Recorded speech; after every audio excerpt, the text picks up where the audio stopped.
Hey, what's going on, guys? Today I'm working on my '99 Cobra.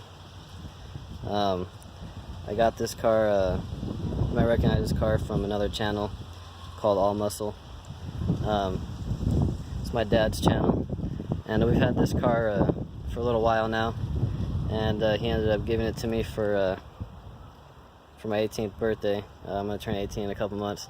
Anyway, we're working on the IRS because it's making a really bad clunking sound every time you put it into gear and take it out of gear, or shift or anything. It makes a really bad clunking sound. So what we're going to do is we're going to drop down the IRS, and we're going to replace the diff bushings and also the subframe bushings. So I don't have the parts in yet. They're coming in a couple of days, so we're going to go ahead and get it dropped down and disassembled. It's not too difficult. You do have to take down the exhaust and the drive shaft first things first. So I'll go ahead and show you how to do that. I have the drive shaft down already. Get under here. Alright, so I have it down. And for the drive shaft, there's going to be 4 12mm bolts. Let me show you. Here they are.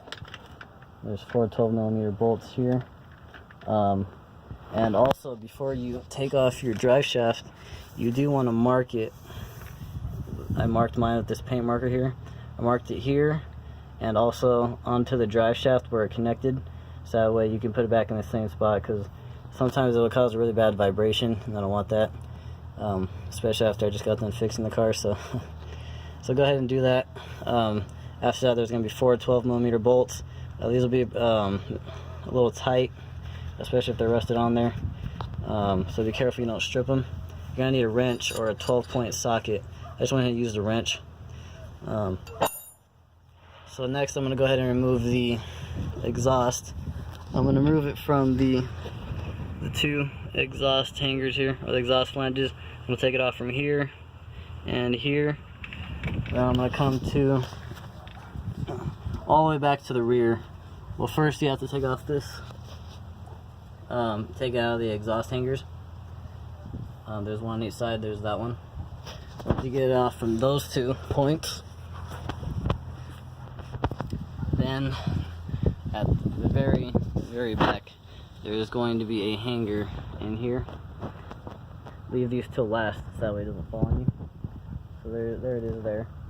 There's 2 10mm. That's 10mm on each side, and then the same thing for the other side. And after that, the exhaust will come down. It is helpful if you have somebody to help you. I'll call my dad out here later to give me a hand. So I'm gonna go ahead and get this done, and I'll give you guys updates along the way. Thanks for watching, guys.